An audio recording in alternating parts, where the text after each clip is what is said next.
Whoever said diamonds are a girl's best friend clearly never met a bookworm.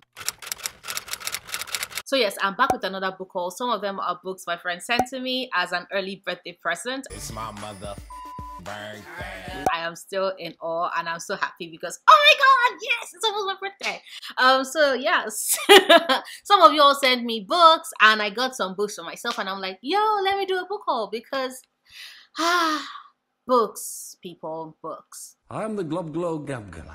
I love books. Starting with The Long Way to a Small Angry Planet by Becky Chambers. This was sent to me by the amazing Amy. Like, oh my god, Amy, you are the bomb. You are amazing. Now, Amy mentioned this book when we were talking about favorite books, and they mentioned that this was one of their favorite books. And the minute they told me about it, I knew I absolutely had to get it, especially because like this has found family, right? This has found family that takes place in space. You have these people from different planets who come together and who build a bond while on a spaceship, and they are employed to do a job that might just be the end of them, but on their journey, on that way to fulfill it and trying to survive, they bond and become a family in the truest sense of the word.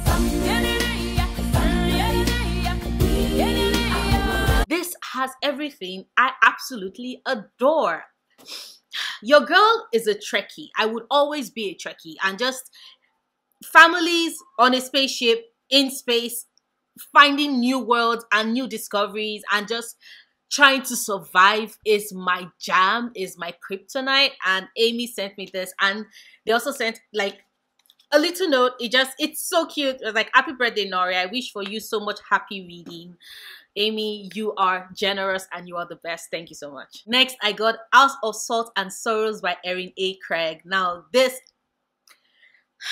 I have a weakness, a fondness for fairy tales, right? And one of my absolute favorite fairy tales is the fairy tale of the 12 Dancing Princesses, because that is a fairy tale like that has that hint of danger. Like so many of the fairy tales we know in modern day, they've been brushed clean and made safer in a way, but there is no way you can make the 12 Dancing Princesses in any way safe. These are girls who every night seemingly wander away, and there's always that hint of danger, that hint of, are they sure to walk away? Are they sure to dance? What are they dancing? Where are they dancing? Who are they dancing with? You know, have they lost any form of agency? Because sometimes they do. And then the death, like, you cannot make that fairy tale safe, and that is one reason why I absolutely love it. And House of Salt and Sorrow is a retelling of that fairy tale. We follow Anna Lee, whose sisters, like 4 of her sisters so far, have died under mysterious circumstances, and there's this whole question of, are they cursed?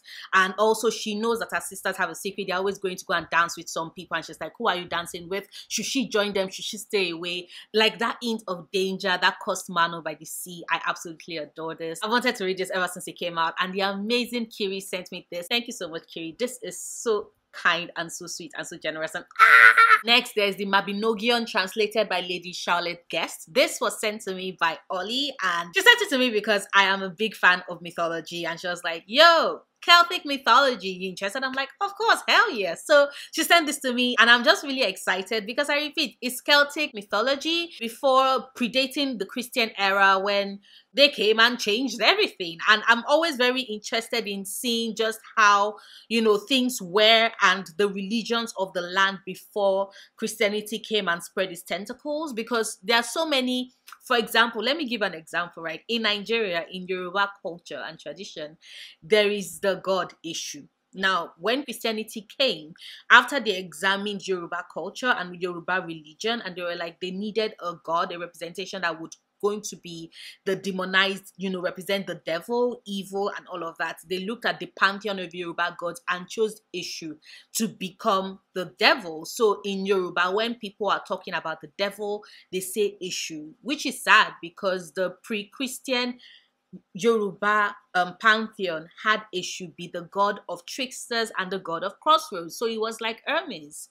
So I always love when to study, you know, mythology that predates the Christian era, just to see how these gods and these cultures were before the influx of Christianity. So thank you so much for this, Ollie. I cannot wait to read this. Thank you. Next, there's Felix Ever After by Kissing Calendar. where we follow Felix, Felix Love, who has never been in love. I know. He also recognizes the irony of that. He's never been in love, even though he wants to be. And whilst he's searching for love, he's also wondering if maybe his identity of being black, queer, and trans is what is contributing to him not being able to find love. And when it is that a transphobe sets their eyes on him and start sending him transphobic messages and basically outing him and, you know, sharing his dead name and pictures of him before he transitioned, Felix decides to fight back, and in that entire scenario ends up finding himself smack dab in the middle of a love triangle. And just, that's several layers of awesome. Not the fact that Felix, of course, is dealing with transphobia, but the fact that he has gone so long without love and now he's caught in between two people. Sign me the fuck up!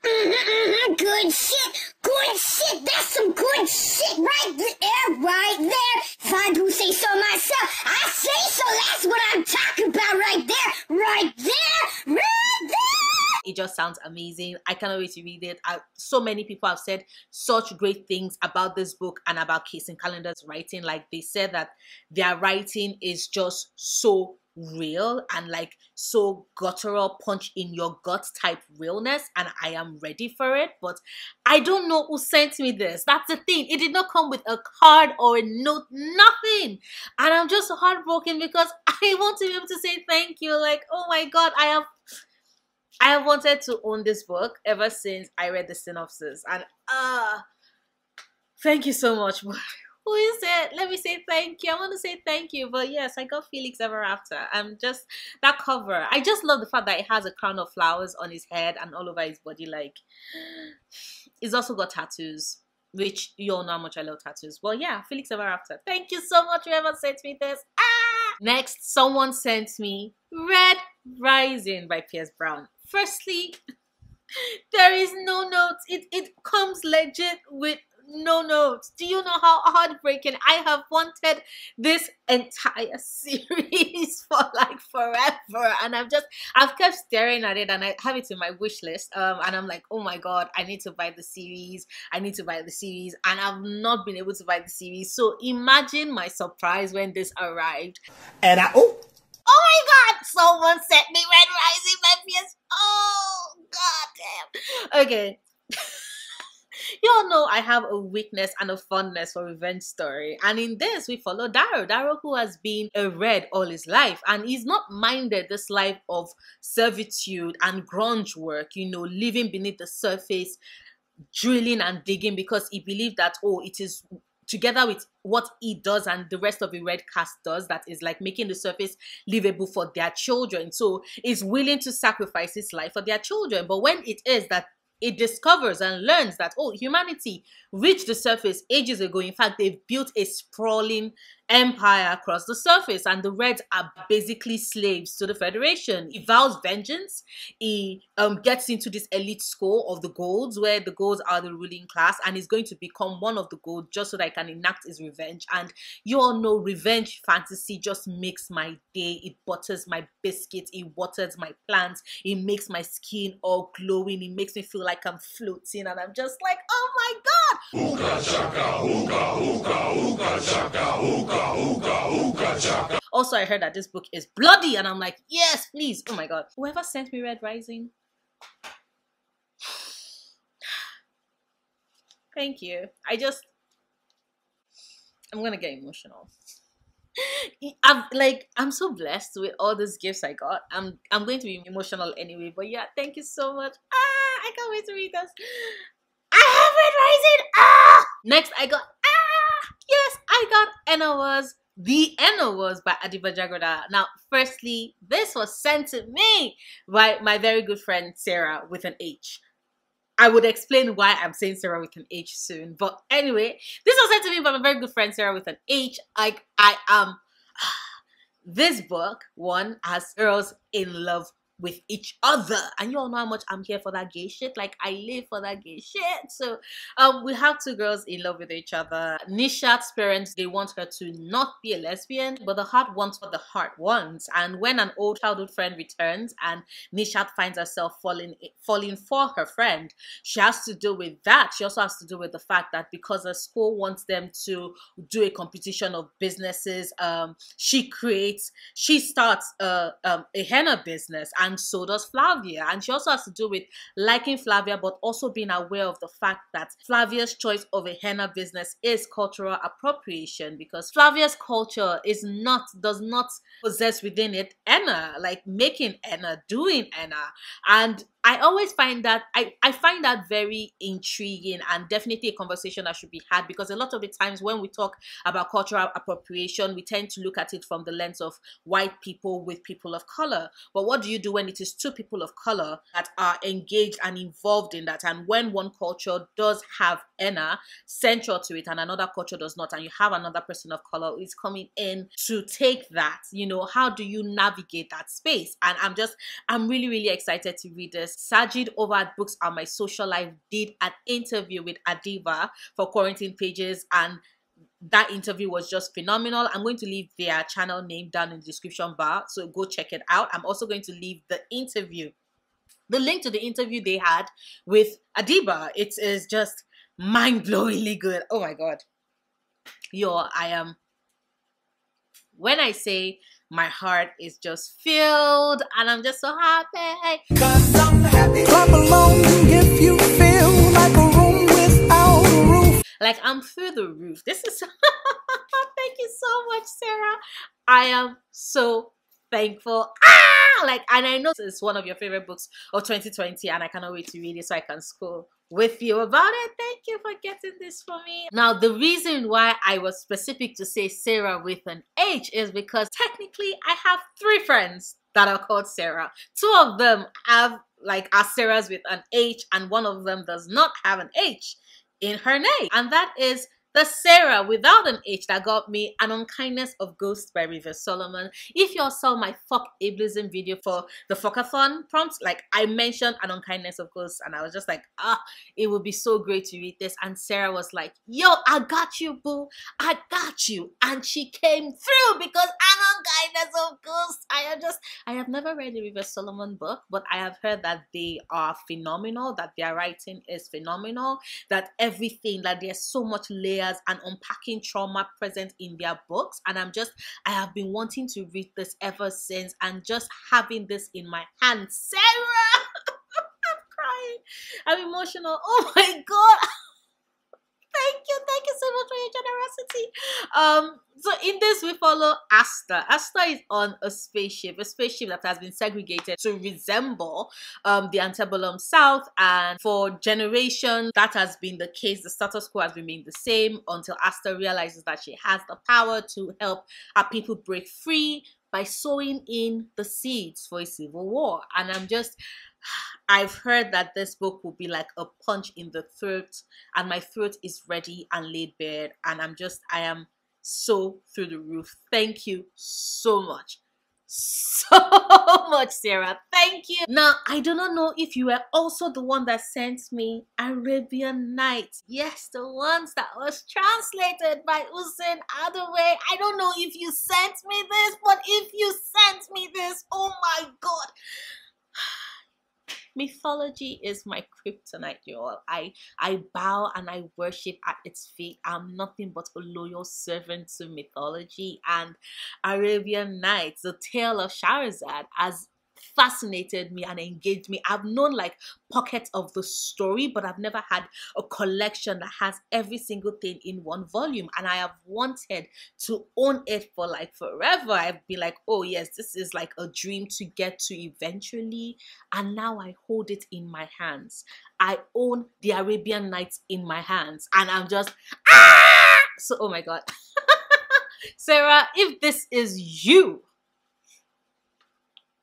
I am floored. I'm humbled. Thank you.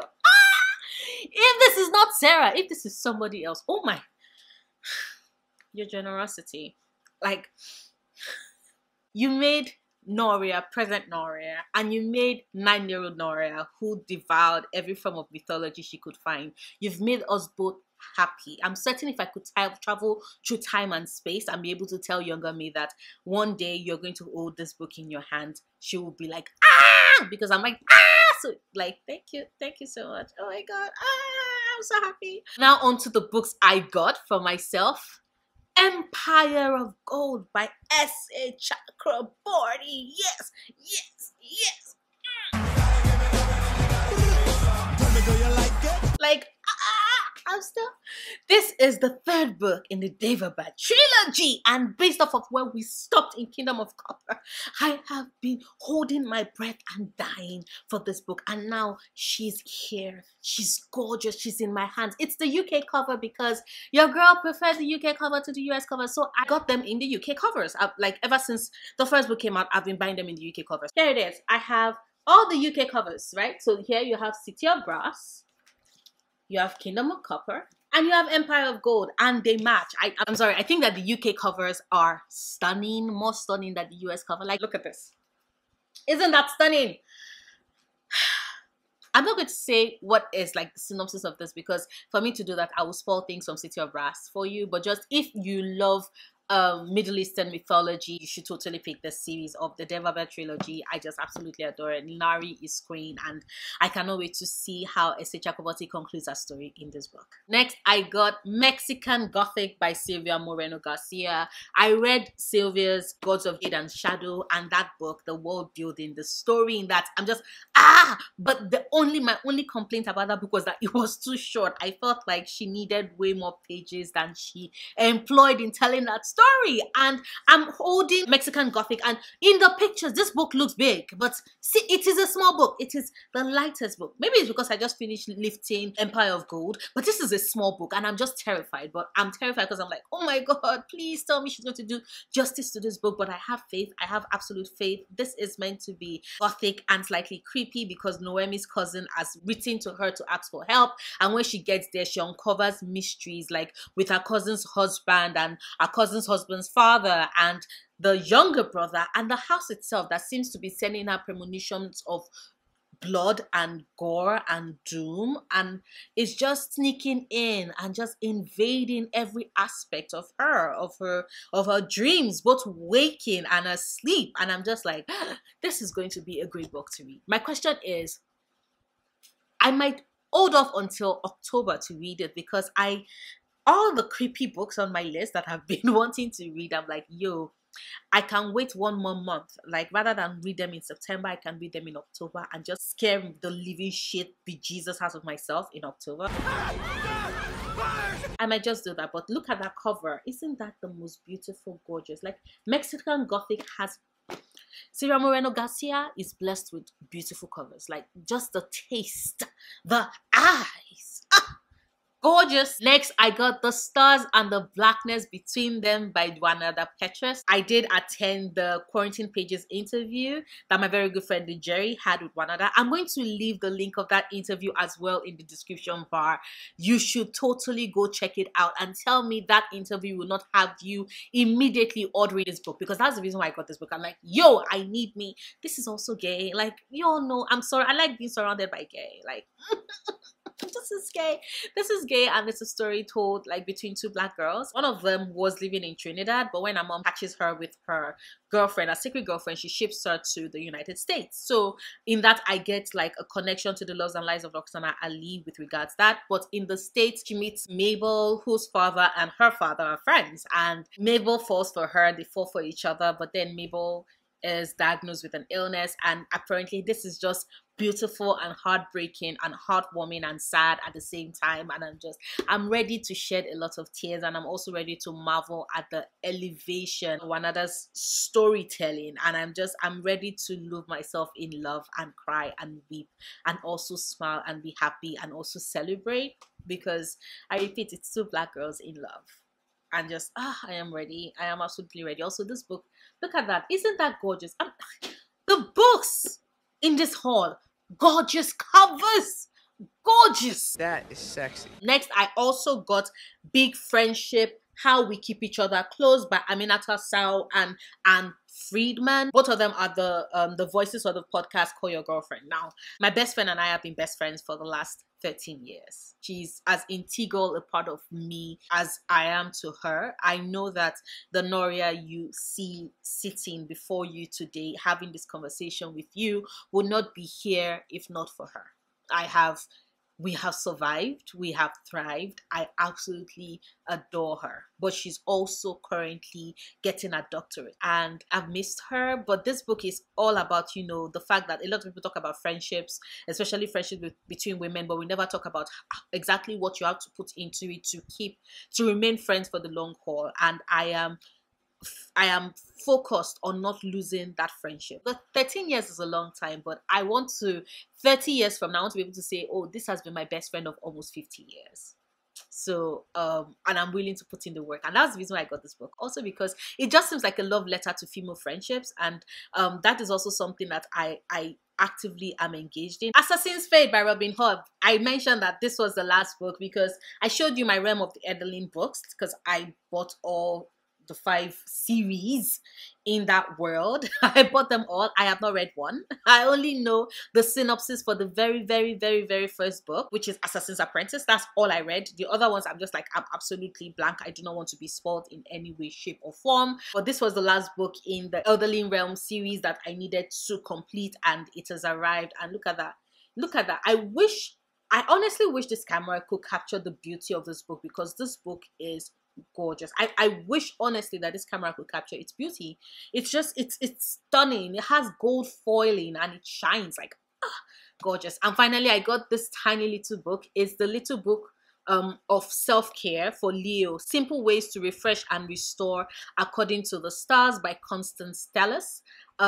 It's a tiny book. It's a very tiny book, but I am turning a decade and self-care has been something that I've not taken very seriously, and I think that entering this new decade in my life, being able to take care of myself, my mental health, my mental space, being able to do things for myself is important. But yeah, that is the end of the book haul. About 14 books. Not a bad haul, not a bad haul. Let me know which of these books I mentioned you have interest in reading, or you've been wanting to read, or you just read recently, whether you absolutely love them or absolutely hated them. Let me know. Let me know if any of these books are your absolute favorite books. That would also help. But drop them all down in the comments down below. And don't forget, if you did like this video, please do not forget to give it a big thumbs up. Check out my other videos. Subscribe if you want to. And if you do decide to subscribe, please do not forget to click on that notification bell. So after you've clicked subscribe, click on the notification bell so that you have all notifications turned on so you don't miss any of my videos. My usual